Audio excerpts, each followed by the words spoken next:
Kamusta kayong lahat? Nandito na naman tayo sa Filipino Chill Recap. At ngayon, pag-uusapan natin ang horror drama film na tinatawag na Infested. At bago tayo magpatuloy ay isa-shoutout muna natin si Alvin Rasay, Reynard Bacalso, Christian Alcoreza, Renz Allen Amatario family, at Phil Ensoy from Davao. Maghanda na kayo dahil sa mga spoilers na darating.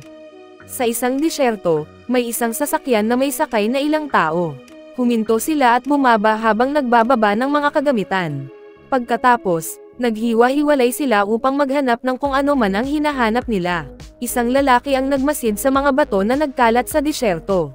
Ilang sandali lang, natuklasan niya ang isang butas sa likod ng isang bato.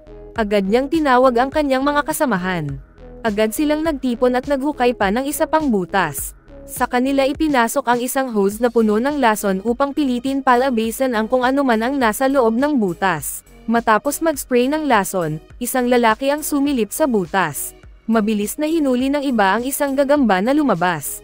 Samantala, ang isang lalaking nakagat nito ay nagsimulang mangisay sa sakit. Ang gagamba ay dinala at ibinente sa iba't ibang lugar. Maya-maya, ipinakilala tayo kay Caleb. Dumating siya sa isang tindahan upang bumili ng regalo para sa isang tao. Tinanong niya ang may-ari ng tindahan na si Ali kung may espesyal siyang paninda. Sa una, tumanggi si Ali, ngunit mapilit si Caleb.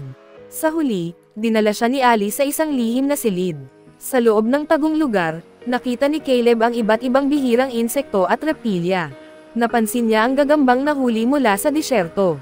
Sa halagang 100 euros, matagumpay niyang nakuha ang isang pares ng hikaw at ang gagamba.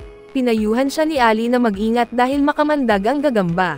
Dinala ni Caleb ang gagamba sa kanyang apartment. Pagkapasok, nakita niyang nahihirapan ang tagalinis na si Zhao sa pagbuhat ng basurahan. Agad niya itong tinulungan. Ilang lalaki ang nandun at tinutokso si Zhao bago tumakbo palayo. Nahuli ni Caleb ang isa sa kanila at kinuha ang bag nito, saka ibinalik kay Zhao.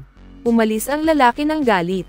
Gusto pang tulungan ni Caleb si Zhao, ngunit sinigawan siya nito at pinaalis. Inakala ni Zhao na kaibigan siya ng mga pasaway na lalaking iyon. Umalis si Caleb na inis. Habang papasok sa bahay, nakita niya ang kaibigang si Mathis na patagang pumapasok sa likuran ng apartment habang may bitbit na ninakaw na bisikleta. Pinagsabihan siya ni Caleb dahil sa ginawa niya. Pumasok silang dalawa sa silid kung saan nila iniimbak ang mga sapatos na ibebenta. Habang inaabot ni Caleb ang isang kahon ng sapatos, napansin niyang basa ito dahil may tumutulo mula sa kisame. Pagka-uwi niya, nakita niyang nakabox na ang mga gamit ng yumaong ina niya. Kinumpronte niya ang kapatid niyang si Manan tungkol dito, ngunit tila wala itong pakialam at patuloy lang sa pagpapaayos ng kusina. Dahil sa inis, umalis si Caleb, binagsak ang pinto, at dumiretso sa kanyang silid. Lumabas na mahilig si Caleb sa pangungulekta ng mga kakaibang hayop. Kinuha niya mula sa kahon ang mga sapatos na balak niyang ibenta. Nilagyan niya ng tisyo sa loob ng kahon at saka inilagay doon ang gagamba. Pagkatapos, hinarap niya si Manan at pinagalitan ito dahil pinatay nito ang ilaw at heater sa kanyang kwarto. Sinabi niyang maaaring mamatay ang mga alaga niya dahil doon, pero tila wala pa ring pakialam si Manan. Nag-away silang dalawa. Gusto ni Manan na ibenta ang bahay na minana nila mula sa kanilang ina, ngunit tumutol si Caleb. Dahil sa inis, umalis si Caleb at nagtungo sa isang birthday party. Sa labas, nasalubong niya si Tumani, na nagtanong tungkol sa sapatos na gusto niyang bilhin. Ipinaliwanag ni Caleb na nasira ang kahon kaya hindi pa niya ito maibibigay. Matapos ang saglit na pag-uusap, nagpunta na si Caleb sa party ni Claudia at ibinigay ang hikaw bilang regalo. Samantala, sa kwarto ni Caleb, nakalabas ang gagamba mula sa butas ng basa ng kahon ng sapatos. Sa party, dumating ang isang matandang lalaki na si Benny at sandaling nakipag-usap kina Caleb at Mathis. Pag-uwi ni Caleb, laking gulat niya nang makita niyang patay na naman ang ilaw at heater sa kanyang kwarto. Agad niya itong binuksan muli. Nang tingnan niya ang kahon kung saan nakalagay ang gagamba, natuklasan niyang wala na ito. Sinira niya ang kahon at napansin ang butas sa ilalim. Agad niyang hinalughog ang buong kwarto pero hindi niya nakita ang gagamba. Napatingin siya sa isang naka-frame na rare na butterfly, at doon rin niya nakita ang mga itlog ng gagamba. Agad niyang inilagay ang mga iyon sa isang kahon bago lumabas ng kwarto. Kinaumagahan, nagising si Caleb sa sofa dahil sa ingay ni Manan sa kusina. Naroon sina Jordy at Laila, na tumutulong kay Manan.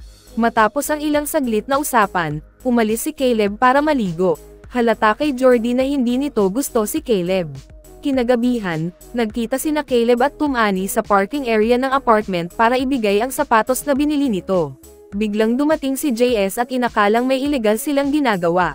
Nilinaw ni Tumani na bentahan lang ng sapatos ang nagaganap, kaya naghiwa-hiwalay na sila. Pumasok si Tumani sa kanyang apartment kasama ang kanyang aso na si Maggie.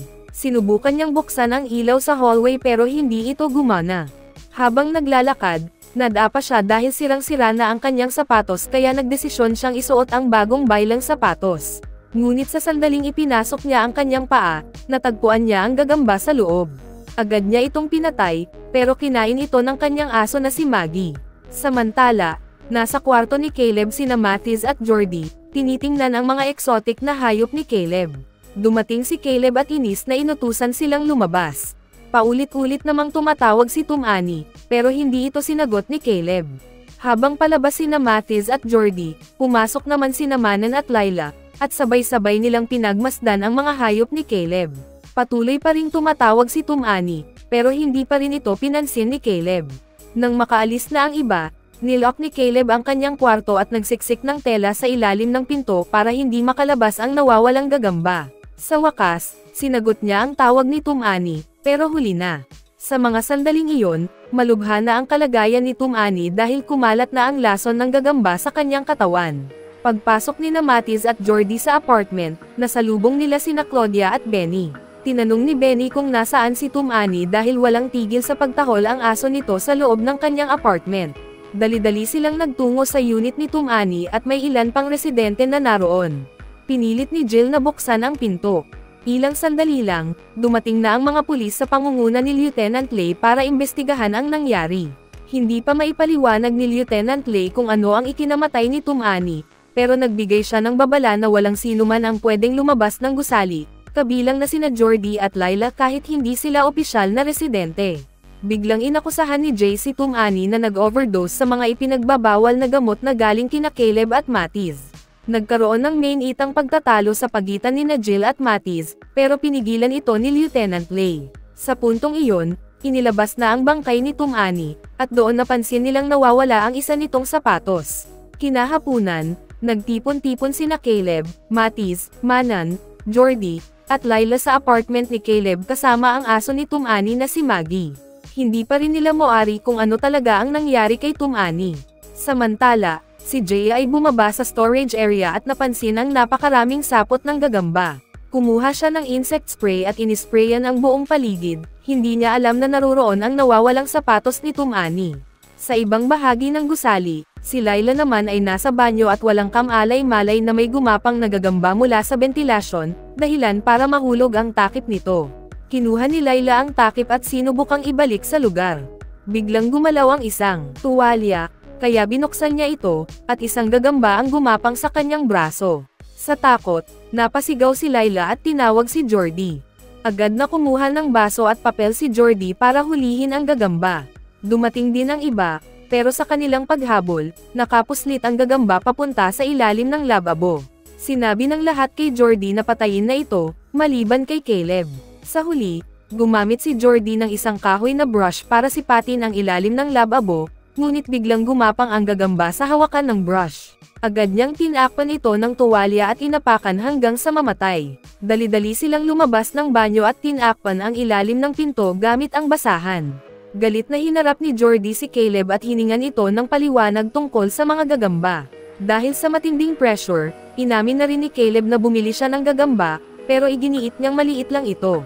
Pagkatapos, dinala ni Caleb sina Jordy at Matthews sa kanyang kwarto at nag-usap silang tatlo. Napansin ni Jordy ang isang lumang frame na may kakon sa loob. Ipinaliwanag ni Caleb na iyon ay isang kakon ng gagamba, at dahil sa sobrang lamig ng kwarto matapos patayin ni Manan ang ilaw at heater, maaaring hindi ito tuluyang na-develop. Samantala, sa koridor, nakakita si Zhao ng patay na gagamba. Narinig niyang nag-uusap ang ilang pulis tungkol sa posibilidad ng quarantine. Dahil dito, binuksan ni Zhao ang attic control room at kinuha ang isa pang insect spray.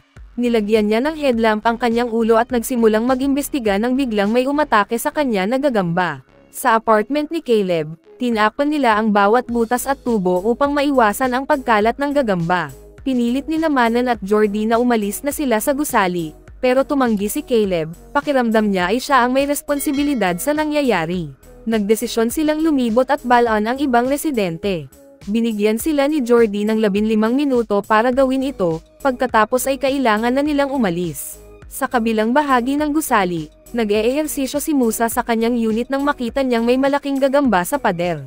Habang nag-aabiso si Matiz sa isang residente, sinubukan namang tawagan ni Caleb si Musa, pero hindi siya naririnig nito dahil sa malakas na tugtog. Pagkatapos maghanap, napansin ni Musa ang gagamba sa pader at sinipa niya ang pader hanggang sa mabutas ito. Mula sa labas, narinig ni Caleb ang malakas na huni ng gagamba. Mahigpit niyang tinali ang kanyang hood para hindi makapasok ang gagamba sa kanya. Nagmamadali siyang nagpatuloy sa pagbibigay ng babala. Sa loob ng kwarto ni Musa, sumilip siya sa butas na kanyang ginawa. Sa parehong oras, pababa sina Caleb at Matiz para balaan ang natitirang mga residente. Pero huli na, napapaligiran na ng mga gagamba si Musa, habang ang kanyang ama naman ay mahimbing na natutulog dahil sa sobrang kalasinggan. Sa kabilang banda, kinalampag ni Caleb ang pinto ni Claudia. Pilit siyang hinihila ni Matiz para umalis na sila, pero sa halip, sinipa ni Caleb ang pinto at pumasok sila para tingnan ang loob, at laking gulat nila nang makitang binabalot na ng mga gagamba si Claudia. Paglabas nila, nakita nila si Benny na may kagat ng gagamba at humihingi ng saklolo. Sinigawan siya ni Caleb na bumalik na lang sa kanyang kwarto upang hindi pa lalo magkalat ang mga gagamba sa paligid. Samantala, sina Layla, Jordy, at Manan ay nasa loob pa rin ng apartment. Habang naghahanap si Jordy ng impormasyon tungkol sa mga gagamba, biglang may narinig silang ingay mula sa kusina. Nang tingnan nila, natagpuan nilang wala ng buhay si Maggie. Sa ibang bahagi ng gusali, nagawang hulihin ni Benny ang napakaraming gagamba. Patuloy namang kumalat ang mga ito sa apartment ni Claudia, at nang magising ang ama ni Musa, natuklasan niyang wala na ang kanyang anak. Habang lumalabas sina Jordy, Layla, at Manan, nasalubong nila sina Caleb at Matiz. Biglang sumulpot si Jill at sinuntok sina Caleb at Matiz, sabay utos na bumalik sila sa loob alinsunod sa kautusan ng pulisya. Pagpasok nila, iginiit ni Jill na kailangang inspeksyonin ang kwarto ni Caleb. Tumutol si Caleb, pero bigla siyang inatake ni Jace. Wala nang nagawa si Caleb kundi payagan si Jill na pumasok sa kanyang kwarto. Doon, natagpuan ni Jill ang kahon na pinaglagyan ng gagamba.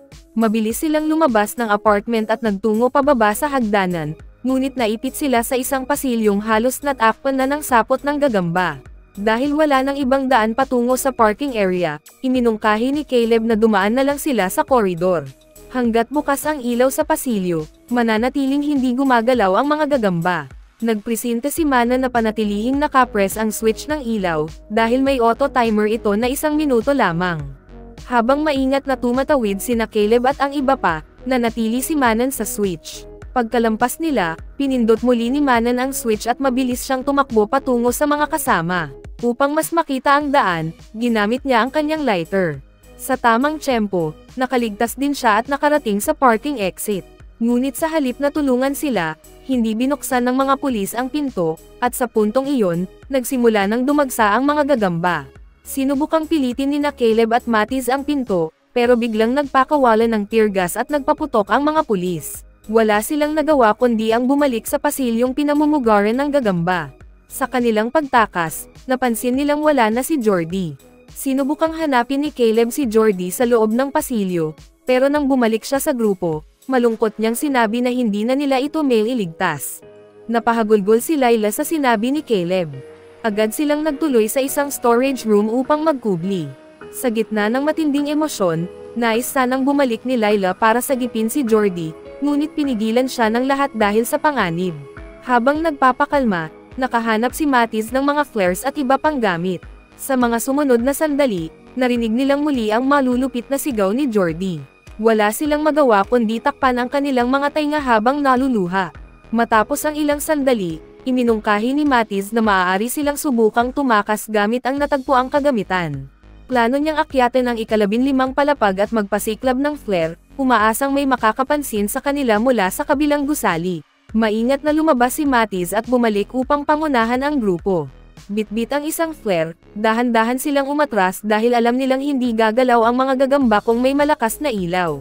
Nang tuluyang mamatay ang flare, lumipat si Matiz sa paggamit ng manual flashlight. Samantala, gumawa naman si Caleb ng isang makeshift Molotov cocktail at inihagis ito sa mga gagamba. Sa gitna ng kaguluhan, nakita nila ang dalawang babaeng nakaligtas sa isa pang apartment. Pinayuhan sila ni Caleb na manatili na lang sa loob. Matapos ang matinding pagtakbo, nakahanap sila ng isang ligtas na tagwan. Sa puntong ito, hindi na nila alam kung paano pa makakatakas. Sa tindi ng emosyon, napansin ni Caleb si Layla na nakatayo sa tabi ng bintana. Nag-alala siya na baka tumalon ito, kaya lumapit siya. Sinabi ni Layla na wala siyang balak gawin iyon. Sa puntong ito, ikinwento ni Caleb kung bakit lumamig ang relasyon nila ni Jordy. Noong bata pa sila, pinangarap nilang magtayo ng isang reptile zoo. Isang araw, nakakuha si Caleb ng iguana, ngunit kinagat nito ang binti ni Jordy ng sobrang tindi, dahilan upang maimpeksyon at maoperahan ito. Dahil sa takot, tumakbo si Caleb at iniwan si Jordy mag-isa. Simula noon, nagbago ang kanilang samahan. Ibinunyag naman ni Layla na kahit kailan, hindi inamin ni Jordy ang tunay na dahilan kung bakit nasira ang kanyang binti. Sa tuwing may magtatanong, sinasabi niyang nadisgrasya lang siya sa bisikleta. Ginawa niya ito dahil tunay niyang pinapahalagahan si Caleb at ayaw niyang ibintang ito sa kanya. Maya-maya pa, dumating ang ilang pulis at iniutos sa kanila na lumayo. Pinaghinalaan silang maaaring may kagat ng gagamba. Sinubukang ipaliwanag ni Caleb na wala silang kagat at may iba pang naiwang mga tao sa loob ng gusali. Nagkaroon ng komosayon. Sa gitna ng kaguluhan, binaril ni Caleb ang isang pulis na nanghaharas kay Matiz. Sa huli, napasuko rin sila ng mga pulis. Ilang sandali pa, dinala sila sa parking area ng gusali kung saan naghihintay na ang mga investigador at isang research team. Lieutenant Lee lumapit at inutusan ang kanyang mga tauhan na palayain sina Layla at Manon. Ipinaliwanag niyang wala siyang magawa kundi sundin ang mga protokol at nawala rin ang maraming kasamahan nila sa paglaban sa mga gagamba. Mabilis namang sumagot si Caleb, sinabing marami rin silang nawalang kaibigan at pamilya. Napaikan si Lieutenant Lee at umalis. Biglang napahinto ang grupo nang magsimulang umubo si Matiz. Dito nila nadiskubreng nakagat pala siya ng isa sa mga gagamba. Sa kabila nito, iginiit pa rin ni Matiz ang kanilang plano. Ngayong nasa garahe na sila, balak niyang give-in ang pinto na nagkokonekta sa gusali upang hayaang dumagsa ang mga gagamba sa direksyon ng mga pulis. Mabilis na pinigilan siya ni Caleb, ngunit wala siyang nagawa ng buong puwersa itong sumugod at binasag ang pinto. Sa isang iglap, nagsimula ng damaloy ang mga gagamba at agad namang nagpaputok ang mga pulis. Samantala, tumakbo sina Caleb at Layla papunta sa ibang bahagi ng garahe. Mabilis na kinuha ni Layla ang lighter mula sa bulsa ni Caleb at sinunog ang lubid na nakagapos sa mga kamay nito. Sinabihan siya ni Caleb na humanap ng sasakyan para makaligtas habang hinahanap niya si Manon. Tumakbo si Layla upang maghanap ng kotse. Habang hinahanap naman ni Caleb si Manon, bigla siyang tinamaan ng bala sa binti. Sa kabila ng sugat, nagawa nilang marating ang isang ambulansya. Dali-daling binasag ni Manon ang bintana upang makapasok sila. Matapos nito, ginamit niya ang isang tela upang pigilan ang pagdurugo ng sugat ni Caleb. Humingi ng tawad si Manon sa kanyang naging asal, at nagyakap silang dalawa. Sa gitna ng kanilang sandali, ilang gagamba ang pumasok sa ambulansya. Sa kabutihang palad, dumating si Layla at binuksan ang headlights ng isang kotse. Dahil sa matinding liwanag, hindi nakalapit ang mga gagamba. Mabilis nilang iniwan ang ambulansya at sumakay sa sasakyang napaandar na ni Layla. Bagamat may butas ang isa sa mga gulong, pinatakbo pa rin niya ito. Maya-maya pa, bumaba si Caleb at hinarap ang isang gagamba na hamarang sa kanilang daraanan. Sinabi niya kay Layla na patayin ang headlights, at nang dumilim ang paligid, agad na umatras ang gagamba. Sa pagkakataong ito, dali-dali niyang binuksan ang gate, at sa wakas, tuluyan na silang nakatakas mula sa nakapangangilabot na gusali. Ilang panahon matapos ang insidente, naglagay ng mga larawan ng mga nasawi sa pag-atake ng mga gagamba sa paligid ng gusali. Ilang sandali pa, tuluyang giniba ang gusali habang tahimik na pinanood ni Manon at Layla ang pagkawasak nito. Samantala, sa isang masukal na kagubatan, tahimik na nakaupo si Caleb sa isang troso. Dito niya inilibing ang isang lumang litrato nila ni Jordy, isang alaala ng kanilang pagkakaibigan. Sa hindi inaasahang sandali, isang gagamba ang lumapag sa kanyang kamay. Maingat niya itong kinuha, Ngunit sa pagkakataong ito, nagdesisyon siyang hindi na muling mag-alaga ng mga kakaibang hayop. Dahan-dahan niyang pinalaya ang gagamba, at sa sandaling iyon, natapos ang kwento. Ano sa tingin nyo ang pelikulang ito? Ay comment nyo sa ibaba ang inyong opinyon. At kung nagustuhan nyo ang video na ito, huwag kalimutang i-like at mag-subscribe para sa mas marami pang recap. Kita-kits sa susunod na video.